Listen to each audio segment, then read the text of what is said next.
Welcome back to our NBA 2K11 My Career, where rookie Matthew Montavon is getting ready to make his NBA debut, and the first game of his career is on the road against the Memphis Grizzlies. Matthew wouldn't see any playing time until the second quarter, as he would score his first career bucket, and would follow it up by showing off his passing skills, picking up his first assist. The rookie wasn't going to get a lot of playing time early on in the season, so he had to make the most of the minutes he got, and he seemed to be doing so, as even though he would miss this fast break layup, would pick up his own offensive rebound and put it back up and in for two. Well, technically not in, but goaltending still counts, as he'd follow it up with a three-pointer, already scoring double-digit points in his first game in the NBA. Matthew was now trying to rack up those assist numbers, as he would get it up to 3, and that's where his first career game would end, as Atlanta would pick up the 10-point victory. Now that you've played your first NBA game, how are you feeling? It feels great, man. It's a real honor to be out there on the court for this team.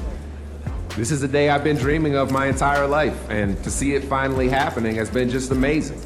I can't wait to get out there again next game. Time to see if he could follow that performance up in his second game, as once again the Hawks were on the road, this time in Philadelphia, taking on the 76ers. Montavon would get off to a hot start with his first bucket and first assist, and then on the fast break would cut along the right baseline into the corner and would knock down his first three-pointer of the evening. Moving on to the second half, Montavon with only 5 points and 2 assists, calling for the pick and roll here, as he would find Powell in the lane, getting up to 3 assists, and this cross-court pass to Joe Johnson would make it 4 on the night. It wasn't until the fourth quarter that he would finally find another bucket on the fast break here, and was trying to see if he could make it 2 straight games in double digits, and would do just that. Atlanta would once again pick up the win to move to 2-0 on the season, but Matthew has still yet to play his first home game, as they were on the road yet again. The stats might be a little off in this game, as I was tweaking with the quarter length and playing under 12-minute quarters, so that's why it's the second half, and Montavon still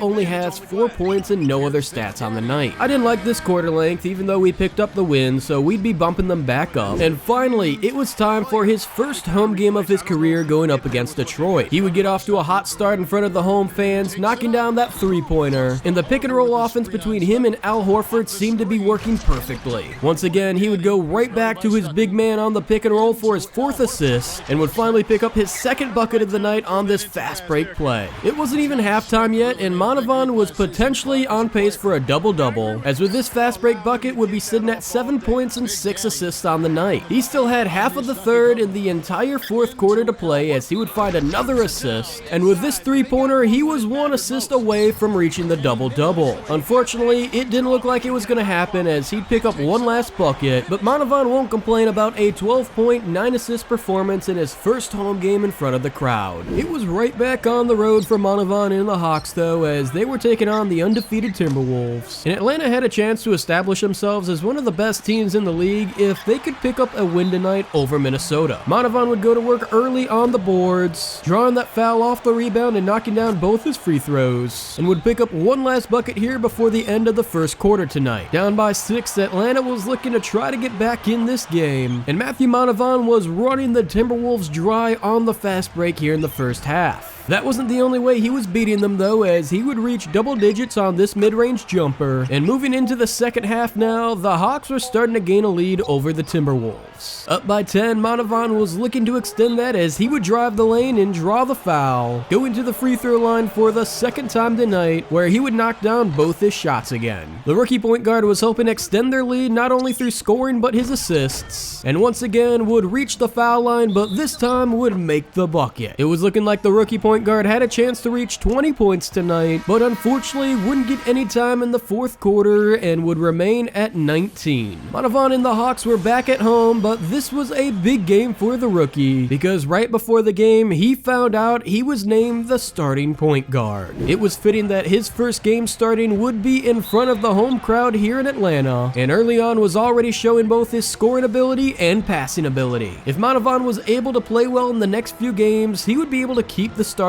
role, and early on, he was showing why he could be such a threat to other teams on the fast break. We hadn't seen a three-pointer from him though in a while, and he would finally knock one down here, as Montavon was over double-digit points in the first half, and he was still tacking on more. It looked like a real possibility of him finally eclipsing that 20-point mark in a game tonight, and how fitting would it be that it happens in his first game as a starting point guard. That fast break play would finally get him to 20 points, but he wasn't satisfied, as even though they unfortunately wouldn't get the win, Montavon would finish with his best game of his career yet. The Hawks organization wasn't the only ones taking notice of his play though, as after the game, Montavon received a welcome letter to join Team Jordan. That deal wasn't set in stone though, so the young point guard was going to have to continue to prove his play, and if he could keep playing the way he has been the rest of this month, he might be signed long term. This could be a possible statement game for Montavon too, as the Magic were one of the top teams in the East, and even though it was early on in the season, a big time win here has to feel good for them. Montavon would put up 7 points in the first quarter, and Atlanta would jump out to a 24-16 lead, and the three ball would keep falling for Montavon as the Hawks would go up by double digits. His signature style of play on the fast break was keeping the Hawks in the lead this game, but he was also showing that he was able to make some plays against experienced defenders off the dribble. Up by 14 with just under 2.5 minutes to go in the first half, Montavon would pull up for a contested three, and the rookie would knock that down no problem, as we would jump to the third quarter where he was on a bit of a cold streak. And despite being a starter now, he didn't play a single minute in the fourth quarter, but his team would still get the win. Montavon was a little too cold for a little too long that game, so we were going to upgrade his consistency, as well as finally getting his three-point shot to a rating over 90, but his overall still wasn't great as he was only a 41 overall. A bit of a surprise headed into this next game at home, as after being named a starter, Montavon now found himself back on the bench. This minor setback wasn't going to deter him though, as he was still a very young rookie in the league, and that gave him motivation to come out here off the bench and prove to his coach he deserved to stay in the starting lineup. Montavon was off to a hot start this game from beyond the arc, and he was absolutely tearing up the Milwaukee defense on the fast break as well. The young rookie would put up 10 points in the first quarter and start strong in the second, as he was looking to help extend Atlanta's 2-point lead over Milwaukee before halftime. The Bucks, however, were staying in this game, still down by 2 at the start of the third quarter, and having spent a lot of time at the shooting guard position now off the bench, Montavon hadn't had a lot of opportunity to show off his passing. But finally in the third quarter, the rookie would rack up 2 nice assists to his teammates, and even though he wouldn't play at all in the fourth quarter, his team would get the dominant 80-58 win over the Bucks at home. We just recently saw a big trade take place that shook up the rotation as well as the emotions in the locker room.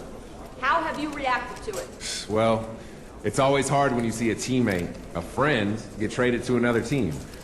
Once that initial reaction passes, it's important to realize that management made a decision that they felt was better for the team, you know? I'm a big fan of anything that improves the quality of this team, and I suspect you all are as well. Here are the details of that trade. The Hawks send Jamal Crawford to the 76ers for Thaddeus Young and Jason Capono, moving Mike Bibby to the starting lineup, and that might have been part of the reason we got sent to the bench.